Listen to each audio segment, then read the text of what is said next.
গণ অধিকার পরিষদের পক্ষ থেকে আজকে আমরা বিগত বছরের যে আমাদের আয় ব্যয়ের হিসাব জমা দিয়েছি।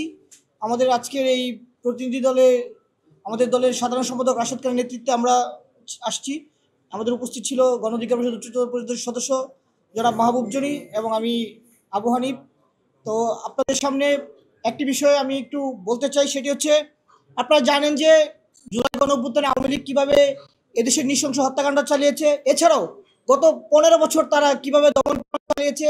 আওয়ামী লীগের বিরুদ্ধে এই জুলাই গণ অভ্যুত্থান সংঘটিত হয়েছে, কিন্তু এই জুলাই গণ অভ্যুত্থানের নেতৃত্বকারী একটি দল যারা একটি অংশ ছিল, তারা টেলিভিশন মিডিয়ার সামনে যেভাবে আওয়ামী লীগের বিরুদ্ধে কথা বলে, কিন্তু প্রত্যন্তরে আমরা দেখেছি যাতে গোপনে তারা আওয়ামী লীগকে কীভাবে পুনর্বাসন করছে। গত পরশু দিনের একটি ঘটনা কিশোরগঞ্জের, সেটি হচ্ছে আমার নিজ এলাকা। সেখানে আমরা দেখেছি যে যুবলীগের একজন সাধারণ সম্পাদককে এনসিপির কমিটিতে নেওয়া হয়েছে, এবং যিনি এই জুলাই গণ অভ্যুত্থানের পরেও যে 15 আগস্ট যে অনুষ্ঠানটি, যে শোক দিবস, সেই শোক দিবসে তিনি পালন করেছিলেন, এবং এটা বিরল ঘটনা যেটা আওয়ামী লীগ গতকালকে তাদের দল থেকে বহিষ্কার করেছে। এভাবে এনসিপি মিডিয়ার সামনে আওয়ামী লীগের বিরুদ্ধে বলছে, কিন্তু গোপনে গোপনে তারা আওয়ামী লীগকে পুনর্বাসন করছে। এই বিষয়টি আপনাদেরকে একটু দৃষ্টি আকর্ষণ করছি।